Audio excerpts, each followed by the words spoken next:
Dear friends, fellow students of Theosophy, have you noticed that when people talk about nature, they often make it seem as if nature were an independent phenomenon, separate from humans? But nature as an independent phenomenon does not exist. Nature is not an entity, and a human being is in no way separate from it.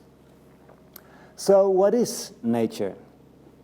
We can answer that question with a counter question. What is not nature? Nature, in our view, is the agglomerate of all living beings, not one excepted. The average person might think, I'm talking about humans and animals and plants and perhaps even minerals. And of course, they are all living beings and belong to nature. But Theosophists go a step further. We say everything is alive.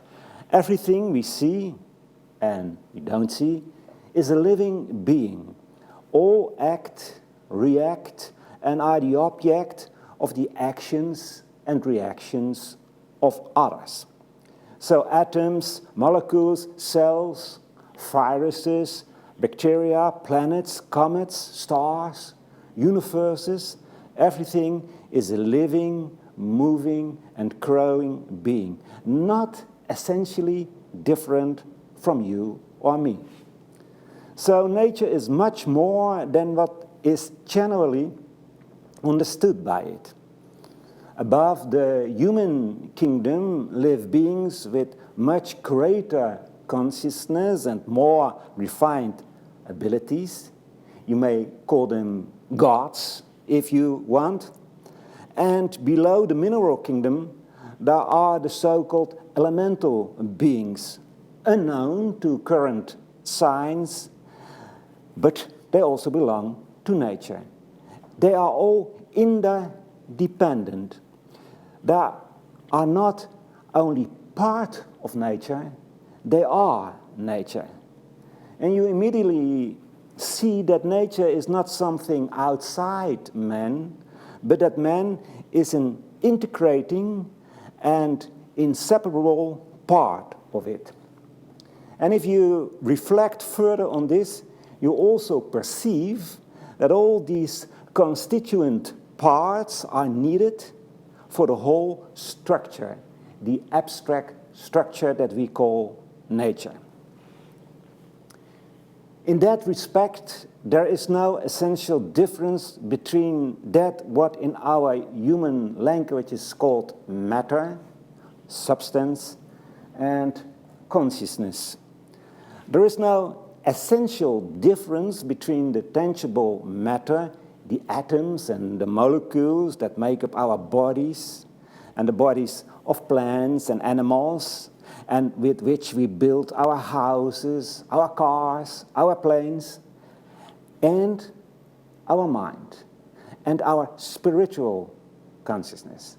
Everything is live. That matter does not exist. There is what you may call consciousness substance or substance consciousness. It's essentially the same. Life is consciousness, is substance, is nature. HBB, Helena Blavatsky, calls it in the secret doctrine the substance principle. There is, of course, a difference between matter and spirit, but that is not essential. It is the same kind of difference as between ice, liquid water, and water vapor. You get back to that. So it is perfectly true that everything is matter, as Master Kuthumi states in one of his letters to AP Synod. But matter is life, and everything is alive. We just said that everything acts and reacts to each other, and it means that matter, acting by its own peculiar energy or life, is in a constant state of motion. It is never in a state of rest. It always changes. So nature is a force field of infinite interacting living beings. A next thought is that matter, or life, is indestructible. In other words, every part of that agglomerate of living parts that we call nature will never stop moving, acting, reacting. Plato, in one of his dialogues, makes a distinction between movement and self-movement. He says that if you set something in motion, it will someday stop moving. But something that moves on its own, something that moves from itself, will never stop and has always done so. Every being is, in other words, an eternal pilgrim. It has always been and always will be. Every being is essentially a boundless center of consciousness. Such a boundless center of consciousness is called a monad in the Theosophical literature. Nature consists of countless hosts of monads. About the monad, Helena Blavatsky in the Secret Doctrine says that it's the only immortal, the only eternal principle in us. And although all those monads are essentially the same, boundless consciousness, they are in their appearance, by definition, different from each other. They are different as a manifestation. After all, if they were the same in their manifestation, there would not be hosts of monads, but only one. These differences between monads stem from the extent to which the potential and possibilities inherent in the monad have been developed.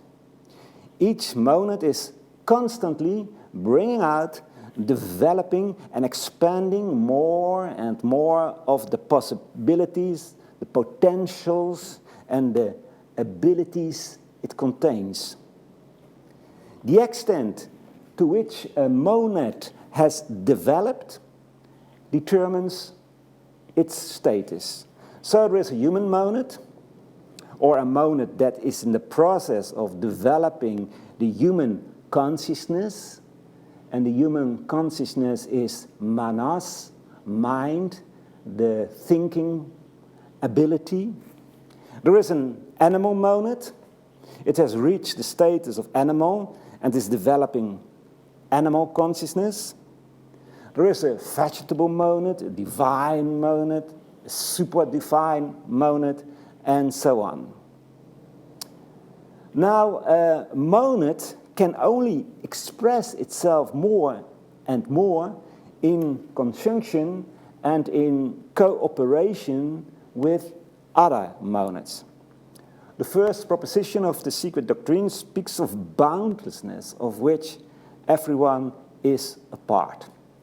Therefore, there can never be a long-term individual progression. It is impossible to grow as an individual being. Yes, it is even impossible as an individual monad to manifest itself alone. And why?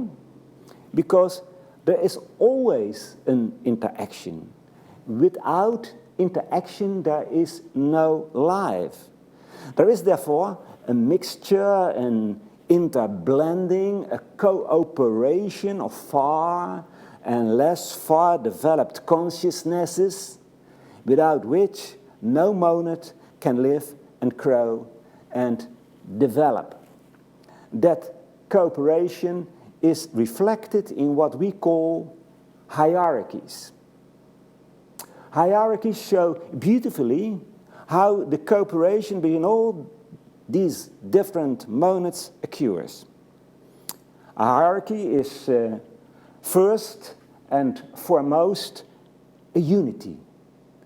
All beings belonging to that hierarchy have a common top from which the same life flows through the entire hierarchy. All monads are rooted in it. And from the top of the hierarchy flow, emanate, firstly, the divine beings, the most developed beings of that hierarchy. They live in the divine, in the spiritual realm. In religions, they are referred to by different names: gods, deities, Dayan Chohans, Elohim. These divine monads emanate an atmosphere in which slightly less divine beings can manifest themselves. Monads that correspond with this sphere, because they have the characteristics and degree of development that belong to it, are attracted to it. These less divine, but still divine monads also emanate a sphere to which the monads who belong to it are attracted, and so on. This is how the kingdoms of nature flow out of each other. There are divine kingdoms, the human kingdom, the animal kingdom, the vegetable kingdom, the mineral kingdom, and the elemental kingdoms. This whole hierarchy of beings is nature, visible to us, and most of them invisible to us. By the way, above this hierarchy, there is another hierarchy, and within each kingdom there is also a hierarchical structure. Nature repeats itself everywhere. We see the same patterns everywhere. The different realms of nature work closely together. There are people who claim that nature could do without humans. We don't think so. Mankind has a special function within planetary life. Each kingdom in nature has its function in the hierarchy. We humans, for example, and by humans I mean human monads or monads who are developing manas, we need the lower kingdoms to manifest ourselves. Our body is composed of living cells, living atoms, belonging to what we may call the material realms. Our intestinal system is part of the vegetable kingdom, and we may not realize it, but we have also an animal element within us, the desire, the karma, the desire part in our consciousness. And our spiritual and divine nature is derived from the higher kingdoms of nature. As human beings, we have everything within us. We cannot live without other monads. In fact, we are the other monads. And what applies to one individual human applies equally to mankind. I think very few people, even Theosophists, realize how everything is interrelated, how everything works together in a magnificent agglomerate of life. Now, life also means growth. The interaction between all these different monads has one goal: to perfect the consciousness of these monads. The consciousness these monads are developing in this great cycle, in a Manvantara. And a Manvantara is the life period of our planet Earth. In other words, during this enormous period, human can reach the pinnacle of being human. We can become God humans. And what applies to human monads also applies to animals, plants, minerals, and so on. Each monad can reach in a cycle a state of perfection within the limits of its kingdom, and then goes on to the next cycle. Note, there are no absolute endpoints. After all, if you have reached the highest level of development within one class, then there is another class in which you can continue your studies, so to speak. Theosophy's very first premise is boundlessness. Now, the fact that all these monads are developing, evolving, in interaction with other monads, implies that nature is not perfect. How can nature be perfect if the beings that compose nature are not perfect? If these beings are growing, evolving, learning, changing constantly. The idea of a perfect nature comes from the idea that a perfect, omniscient, almighty being created nature. However, nature is not created. It is not created by a god, nor is it created by chance, as the materialist scientists affirm. Nature is the combined outflow of all beings, from the most evolved that we can imagine to the most unevolved that we can imagine. They are nature.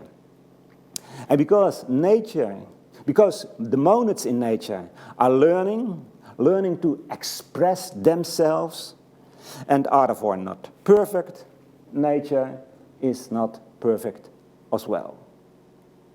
Now, it will undoubtedly seem to us human monads that the beings who live in the realms above us are perfect. Just like a toddler thinks his father or his mother is perfect, is a perfect human being who knows everything. And in a way, of course, they are. The actions of a parent are like laws for that toddler. Because for the life and growth of a toddler, a parent has enough experience and knowledge. At least you can hope for that. Just as there is a difference in development between a child and his parents, so there is a difference between the human kingdom and the divine kingdom. That relationship is exactly like we humans relate to the animal kingdom. That is why the habitual patterns of the beings above the human realm seem to us to be like eternal laws. However, there are no laws. There are no laws of nature, at least not in the sense that they are imposed by something or someone. Neither in the sense that they are mechanical processes. Compare it with your own consciousness, with your own habits. Suppose you have an aquarium and feed the fish every morning. For those fish, it is a law that every morning at a certain time food descends. Or maybe an even better comparison, you having breakfast every morning at a certain time is a natural law for the stomach cells in your body.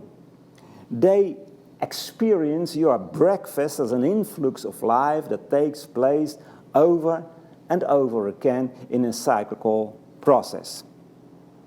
So what we call laws of nature are the habits of beings who live in realms above us, the habits of the gods. There are no mechanical processes in nature. The idea of a mechanical nature is a remnant of a materialistic philosophy. If you assume a living universe, the laws of nature are the result of the actions of living beings. So the earth does not revolve mechanically around the sun. It's from the inner impulse of life that it does so. The cycle of sunspots is not an accidental process, but is a habit of the living sun. And by the way, this cycle is closely related to the rotation around the sun of the planet Jupiter and affects all kinds of processes in the solar system. We, human beings who live on planet Earth, are beginning to understand something of those influences. So you see that everything is connected. You may ask, is there some supreme law? A law to which the other laws are subordinate? Is there a deepest foundation in nature? The answer is yes, there is. We call that law compassion. Compassion is the law of laws. And it is not because of a poetic consideration that HPB in The Voice of the Silence calls compassion the law of laws. What did she mean by that? Compassion is not an attribute, but it is the basic pattern of life. After all, there is unity. So all those entities are like the branches of the same tree. They are parts of each other. They live for and through each other, and that's exactly what we call compassion. In The Voice of the Silence, HPB speaks or says that compassion is Alaya's self. What is Alaya? This Sanskrit word means literally non-dissolution, the indissoluble. It's a term used in Buddhism for the universal soul, the source of all beings. Mystically, it is identical with Maha Buddhi or with Mula Prakriti, the root producer or the root nature. Alaya is an extremely mystical and profound concept. You could say a lot more about it. But what you will at least come to understand is that it is the source, the great producer of everything in a hierarchy. There is one life, and that life is everywhere. That is nature. All is rooted in Alaya. Alaya permeates everything, produces all living beings of that hierarchy. And when I use the word produce, I certainly don't mean it makes or it creates. No, everything is a monad, and a monad has always been and will always be. I mean, all life is actually imbued with Alaya. All beings express that one life in their own unique way. That one life is the background of the law of laws. If you realize that the other is actually the same as you, then it's only natural that you live for the totality. So there is a dynamic harmony in nature. The heart of nature is impersonal love. Love, in the words of Gottfried de Peruca, is the cement of the universe because it holds everything together and it binds it together in a tremendous dynamic unity of infinite numbers of divine sparks, infinite number of monads. You must understand that harmonious unity very well. Harmony doesn't mean that everyone is the same.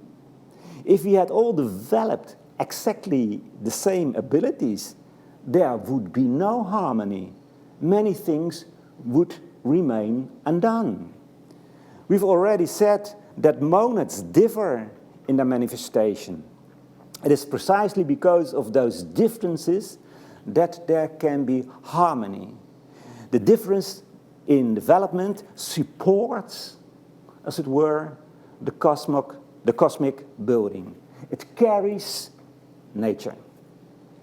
First of all, there are the different kingdoms of nature, which form a gigantic cosmic hierarchy, but within such natural realm there are also differences in development, which may be very huge.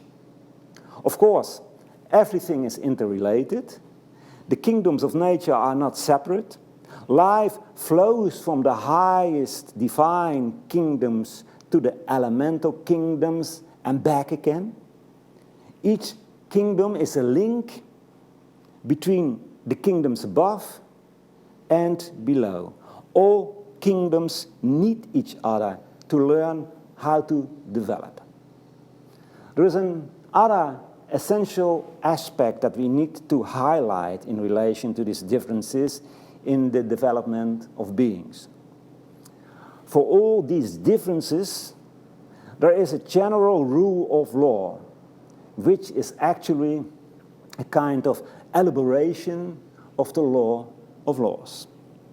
That general law is that every more advanced monad is by nature the teacher or the leader of the less advanced ones. And the true leader, a true teacher, is, according to the words of Socrates, a midwife. Such a teacher helps his pupil to be born. And the qualities of that student are already there, but thanks to the influence of the teacher, he develops those qualities. They are being born. This is true on a large scale as well. As above, so below. In other words, the beings in every kingdom are in fact the inspirers of beings of the kingdom beneath it. This is the way how mankind was awakened. We were stimulated to life by the gods. On each stage, a monad follows the same pattern. So actually, we are the gods for the animals. We should inspire our younger brothers, the animals. We work that out a little bit later. But first, let's take a moment to reflect on the typical consciousness that we humans are developing.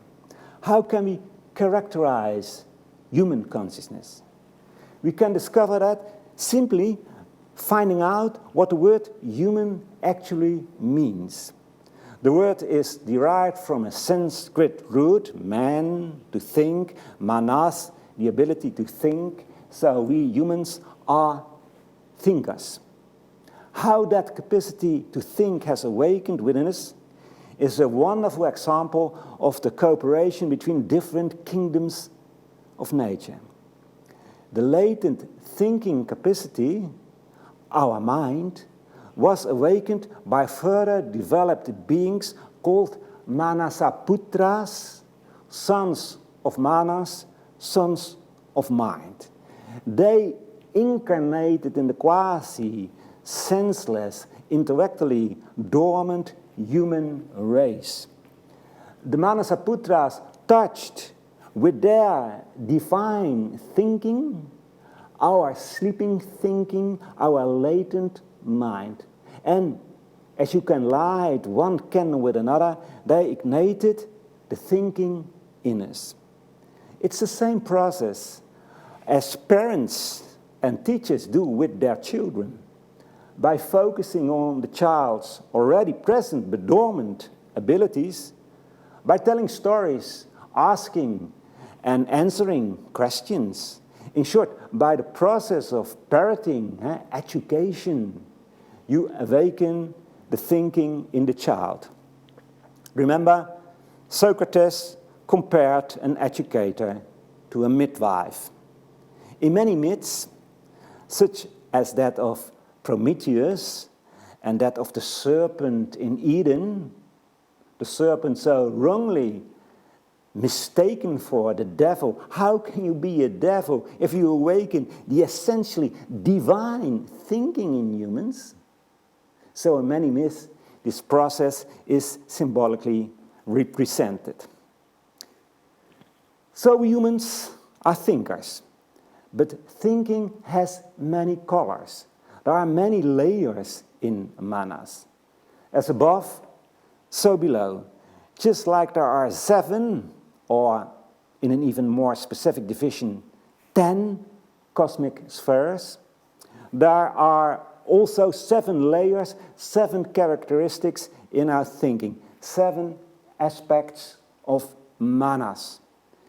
We don't have time to go into detail, but roughly speaking, you can say that 3 of those aspects of manas are aimed to the realm above us, to the divine, and 4 of them identify more with the outer world, or deny, or don't pay attention to the realms above us. We said that the heart of the universe is compassion, a magnificent, dynamic harmony. But we also know, when we look around us, that we humans don't reflect that harmony. Why is that?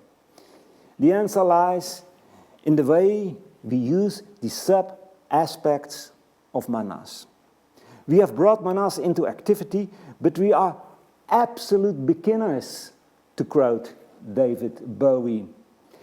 We are like toddlers. We are like school children. We've just learned to think. In human terms, it may seem a long time ago that we ate from the tree of knowledge of good and evil, a long time ago that Prometheus brought us the flaming fire of thought, but in cosmic terms, it is only yesterday. And that's why we get lost in our thinking. We have the ability to think, but very often we use it in the wrong way. We misuse it. I mean, we go against the harmony of nature. If we do not, or not sufficiently, take into account the inseparable bonds that exist between all realms of nature, and of course, also between all those monads who are on their evolutionary journey through the human kingdom, our human brothers.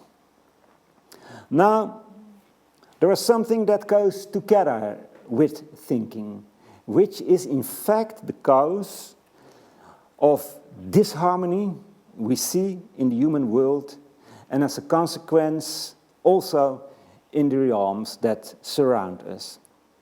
And that something is self-consciousness, at least self-consciousness that is not really understood, so self-consciousness that is abused.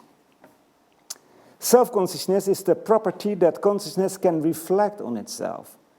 There are some animals that recognize themselves in the mirror, and biologists interpret that as self-consciousness. But animals can't look in the mental mirror. They can't figure out what they're thinking. They can't think at all. They haven't developed the ability to think yet. We humans can. We can gaze into the mental mirror, know that we are an ego, that we are an individual human being, and that contains a certain danger. Why? Because we have developed self-consciousness, our free will has become much more extensive and powerful. Actually, every being has free will. Free will is integral to the monad. As a monad develops, so does free will. So the further a being is developed, the greater his free will is. And therefore, it seems to us that animals, let alone plants or minerals, hardly have any free will. Anyway, we humans have free will related to our thinking ability, which is related to self-consciousness. But do we understand self-consciousness properly? Do we interpret it properly when we think that we are separate from our fellow human beings and from the rest of nature's realms both above and below us. The human kingdom is a critical point in the development of the moment. Self-consciousness is attained, but it is by no means fully developed. The spiritual and material meet in a human being. The spiritual finds its shelter in an organism built up of lower elements. Humans are two-natured beings. The focus on the personal man, who identifies himself with the outer world, is in fact a misinterpretation of who we really are. And this ignorance leads to the disharmonious world of today. If we see ourselves as an integral part of nature, we will never claim more for ourselves than we need to live.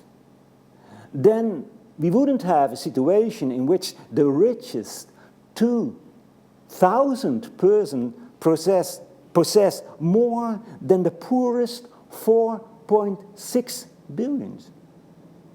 Then, like the Bisnoy, a simple people in the desert land of Rajasthan, India, we would share the proceeds of our harvest with animals. Then we would never withdraw more from a living organism than what it is able to deliver and to recover from.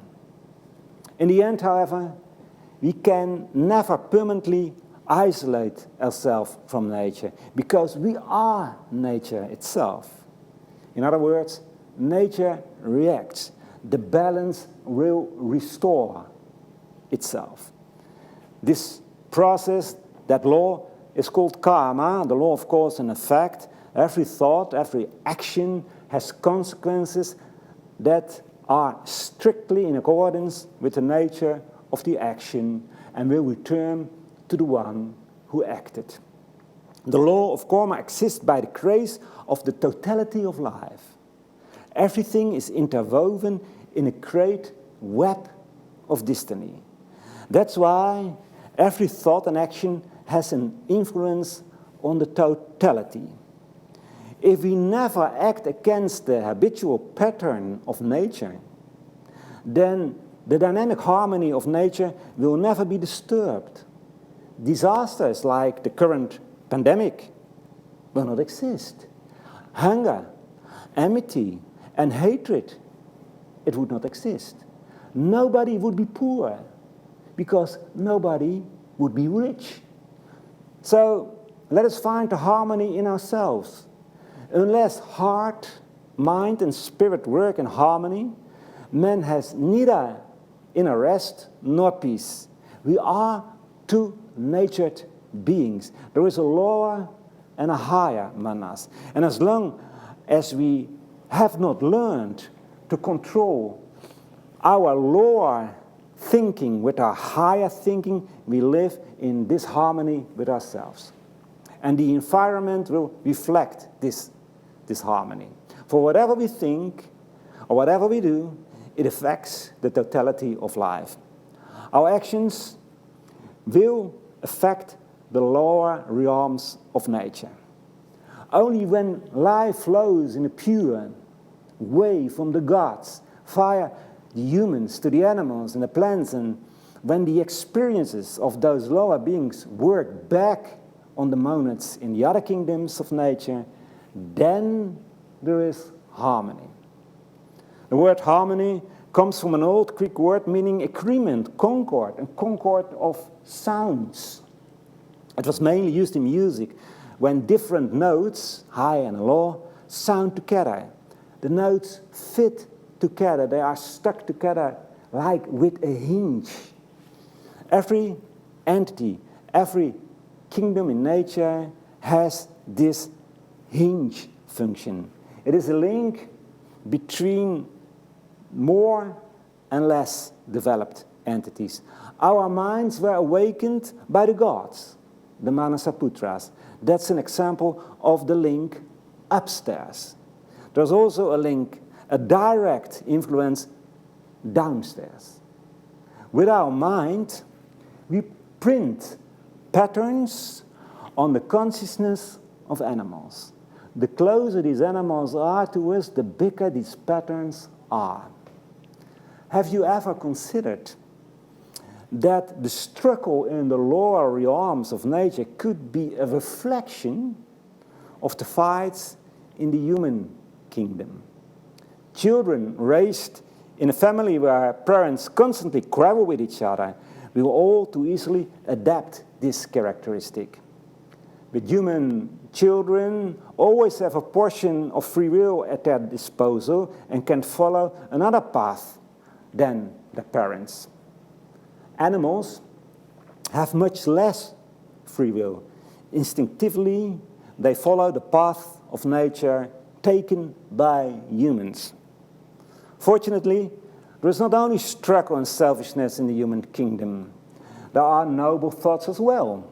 There are sacrifices, compassion among humans. And those characteristics influence the animal kingdom too. On YouTube, there are some beautiful movies of animals helping another animal, even of a different species, without any advantage for themselves. A lioness adopts a baby antelope. She doesn't lose sight of her foster site for a second. She feels the constant threat of her own kind. There was a movie of a leopard that takes care of a baby baboon, a dumped baby cat that is taken care of by a crow, a dog who at the risk of his own life pulls a hit dog off the highway, and there is much more. If we restore the harmony within ourselves, if we live in the higher part of our consciousness, which is by nature unselfish, there will be a restoration of the harmony, not only in the human kingdom, but it will affect the other kingdoms as well. If you keep this in mind, the words of HPB in The Voice of the Silence might get even more value. Help nature and work on with her. And nature will regard thee as one of her creators and make obeisance. Therefore, study yourself. Find harmony within yourself. Know yourself as a part of the oneness of life, and nature will reflect that harmony.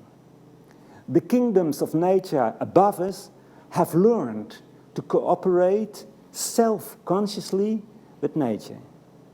The kingdoms below us do it unself-consciously. We are in the middle. We have a great responsibility. What do? Do we choose for selfishness and work against nature? Or do we let the light of our inner God shine within us, and we live for all living beings? We live for the building of a harmonious world. The choice is ours.